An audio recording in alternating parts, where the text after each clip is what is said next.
dosen Denis yang nama lengkapnya Pratiwi itu, yang tiap hari mengenakan jubah dan hijab itu, ternyata seolah macan betina yang kelaparan. Sekalinya mendapatkan mangsa, tiada hentinya beliau mengajak terus berpacu. Denis seolah dikuras terus olehnya, sampai tidak tersisa lagi tenaga. Karena malam itu saja, Denis sampai 5 kali dimintanya. Keesokan paginya Denis diajak Bu Tiwi berkunjung ke kampungnya, yang letaknya sekitar 60 km dari kota Denis tinggal. Kebetulan hari itu Denis tidak ada kuliah. Bu Tiwi pun tidak ada jadwal mengajar. Sehingga mereka berdua bebas untuk refreshing ke kota kelahiran Bu Tiwi. Di kota yang sangat bersih dan rumahnya bagus-bagus itu, ternyata rumah Bu Tiwi besar dan punya lahan luas di sekitarnya. Ada sawah, kebun, kolam ikan dan sebagainya. Di kebun buah-buahan itulah Bu Tiwi mengajak Denis untuk mewujudkan obsesinya, untuk berpacu di tempat terbuka atau outdoor. Mereka berdua ingin merasakannya di alam terbuka. Saat itu Bu Tiwi seperti biasa mengenakan baju jubah hitam dan berjilbab hitam pula. Tapi setelah mendapatkan tempat yang aman dan nyaman, beliau segera mempersiapkan segala sesuatunya sambil berkata, "Denis sayang, sepertinya inilah tempat yang nyaman untuk kita berdua." Tanpa banyak pertanyaan lagi, Denis dan Bu Tiwi segera melaksanakan rencana mereka itu, di kebun buah-buahan yang lengan dan sejuk itu. Ditemani oleh kicau burung di atas pepohonan dan semilir angin yang menggoyang-goyangkan dedaunan. Tentu saja durasi yang diperlukan Denis cukup lama sekali sewaktu di kebun itu, karena semalam sudah habis-habisan dalam memberikan siraman vitamin pada ibu dosennya, yang ternyata laksana macan betina kelaparan ini. Karena itu, meski Bu Tiwi sudah dapat 3 kali, Denis masih belum apa-apa, masih jauh dari kata sampai. Maka Bu Tiwi pun mengajaknya untuk melanjutkannya di dalam rumahnya yang besar itu. Tentu saja Denis setuju-setuju saja sekalian untuk merehatkan dulu acara di kebun buah-buahan itu. Kemudian melanjutkannya di rumah Bu Tiwi, di dalam kamarnya yang perlengkapannya serba mentereng itu. Sungguh sangat berbeda keadaan rumah Bu Tiwi yang di kota kemarin itu, kalau dibandingkan dengan rumah yang di kampung halaman Bu Tiwi ini. Di sini segalanya serba mahal dan antik. Sementara di daerah selatan kota itu, rumah Bu Tiwi hanya ditilami permadani di ruang tengahnya, tidak ada meja maupun kursi di situ. Begitulah, setelah dirasa cukup oleh Bu Tiwi, mereka berdua pun makan bersama. Dengan goreng ikan mas besar-besar, hasil menjaring dari kolam milik Bu Tiwi.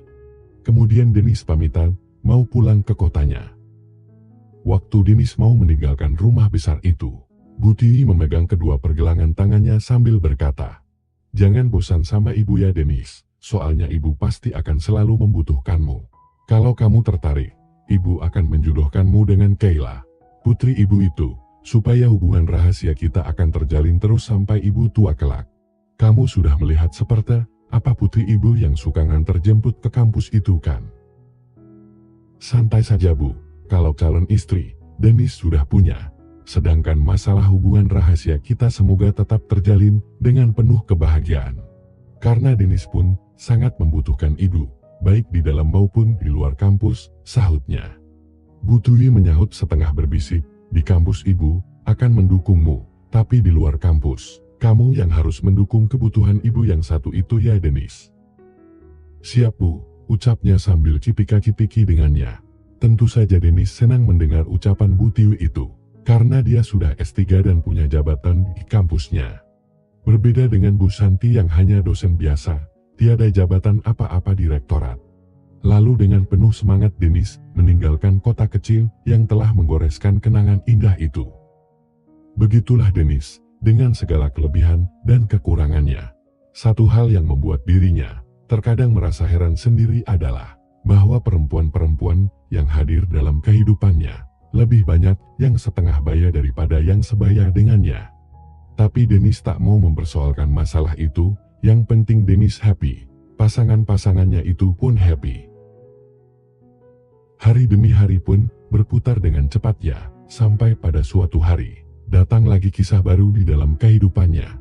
Sebenarnya saat itu, habis mengganti oli di bengkel mobil yang ditunjuk oleh dealer. Pulang dari bengkel besar itu, tanpa sengaja Denis melewati jalan ke rumah Niken. dan Denis menginjak rem ketika melewati rumah itu, kemudian menghentikan mobilnya di bahu jalan, tepat di depan rumah Nickel. Saat itu tujuannya cuma satu, dia ingin melihat seperti apa renovasi kamar Nickel, dengan biaya dari Chen yang sudah dihadiahkan pada Nickel itu. Maka Denis pun turun dari mobil, dan berharap ada orang di rumah Nickel. Saat itu, Denis hanya mengenakan baju kaos dan celana pendek serba putih. Ternyata Tante Esther mamanya Nickel sendiri yang membukakan pintu depan. "Ye, ada bos datang Neil," ucapnya ketika Denis sudah masuk ke dalam rumahnya. Dengan sopan Denis cium tangan kanannya, sebagaimana lazimnya bersikap terhadap calon mertua. Tapi setelah itu, Tante Esther malah memberikan hadiah pada sepasang TV-nya. Spontan Denis pun menyambutnya. Itulah gokilnya Denis, ketika dia berdekatan dengan wanita yang lebih tua darinya. Dia selalu merasa nyaman, sehingga Denis enggan untuk melepaskannya. Mata Tante Esther yang belasteran itu menatapnya dengan sorot yang lain dari biasanya. Bahkan seperti menandakan sesuatu, dan Denis yang sudah banyak makan garam, tentu saja paham betul. Tapi tentu saja Denis tidak berani untuk memulainya. Denis ingin melihat seperti apa kamar nikah yang katanya ingin direnovasi itu Tante, kata Denis yang masih tetap berdiri di ruang tamu. "Bukan hanya kamar nikah, kamarku dan kamar Nico juga direnovasi semua tuh. Ayo kalau mau lihat," sahut Tante Esther sambil mengajak ke bagian tengah rumah itu. "Nah ini, kamar nikah," kata Tante Esther sambil membuka pintu kamar pertama. Denis pun melongok ke dalam kamar nikah, memang sudah berubah drastis. Jadi cukup modern dan lengkap dengan kamar mandi yang bersatu dengan kamar itu. Kemudian Tante Esther membuka pintu kamar kedua. "Nah ini kamar Nico, sudah selesai direnovasi juga kan?" "Iya, jadi sangat berubah," sahut Denis Sanan, sambil mengenang masa lalunya yang sering tiduran di kamar Nico ini. "Tapi sekarang sudah berubah drastis.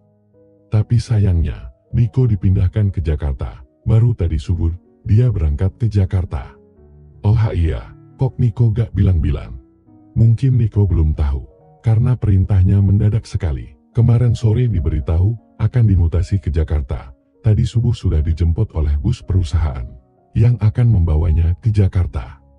"Oh iya Denis, kamarku juga sudah selesai direnovasi loh. Ayo kita lihat ke sana," kata Tante Esther sambil mengajaknya menuju pintu ketiga yang berhadapan dengan ruang makan. "Kami semua harus berterima kasih padamu Denis, berkat kebaikanmu, kamarku dan kamar Nico juga ikut berubah drastis." Denis jadi salah tingkah, karena sejak tadi sudah jelas sekali perlakuan Tante Esther padanya, sudah lebih dari yang semestinya. Lalu, apakah Denis akan mengalami hal yang sama seperti Bu Santi dan Mama Aleta? Entahlah, yang jelas Denis ini, lelaki muda yang normal, lengkap dengan darah mudanya. Kamar Tante Esther memang sudah berubah drastis, sudah ada kamar mandinya sendiri. Ada bed dan set sofa yang masih baru, meja riasnya pun tampak masih baru. Maka Denis pun duduk di sofa baru berwarna coklat tua itu. Tante Esther pun duduk merapat di samping kirinya. "Tante hanya bisa bilang terima kasih sama kamu Denis, karena kami tak mungkin bisa membalas kebaikan Denis ini." "Gak usah dipikirkan soal itu Tante, kan Denis serius akan menjadikan Nike sebagai calon istriku Tante."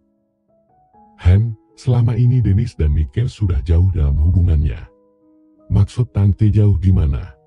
"Ya, Tante juga maklum pria muda zaman sekarang, kan banyak sekali yang masih pacaran, tapi sudah melakukan sesuatu yang seharusnya cuma boleh dilakukan setelah menjadi pasangan suami istri." Maksud pertanyaan Tante tadi, apakah Denis dan Nike pernah melakukan hubungan itu begitu? Ya begitulah kira-kira. Tante, Denis dengan Nike hanya sebatas di TV doang, selainnya belum pernah. Boleh Tante tanyakan sendiri kepada Nike nanti, karena Denis baru akan melakukan semuanya itu setelah Nike resmi menjadi istriku. Nike juga pernah mengatakan seperti itu semua pada Tante, tapi Tante belum percaya sebelum mendengar pengakuan dari Denis. Syukurlah kalau begitu, sebaiknya memang begitu. Jangan melakukan sesuatu yang bakal menjadi beban fisik dan mental di tengah perjalanan menuju hubungan yang paling sakral kelak. Iya Tante. Jadi kalian hanya sebatas pipi doang ya? Betul Tante. Malah barusan kita lebih dari itu ya. Iya tante, maaf Denis jadi lancang tadi. Gak apa-apa, tadi kan ibu yang duluan mulai. Oh iya, kamu normal kan? Maksud tante normal, dalam hal apanya? Waktu berdekatan dengan nikah, apakah kamu sama sekali tidak ingin? Tentu saja kadang ingin sih tante, tapi Denis bertahan saja. Lantas, kalau sudah berat gimana? Masuk kamar mandi beres, receh. Walar, kasihan calon menantuku ini, kata Tante Esther seraya menghusap-usap tangan Denis, yang sedang dipegang pergelangannya. Daripada di kamar mandi, mendingan sini sih, kata Tante Esther seraya menarik tangan Denis. Spontan Denis beraksi, karena sudah jelas, kalau Tante Esther itu, sudah menunggunya. Tapi Denis tetap ingat bahwa Tante Esther itu, mamanya Nike. Sedangkan Denis, sudah terlanjur mencintai Nike. Maka Denis pun berkata, Tanti, ini gak apa-apa. Gak apa-apa, ini kan wujud terima kasihku padamu Denis. Selain daripada itu, ibu sudah terlalu lama tidak mendapatkannya. Denis mau kan bantu Tanti.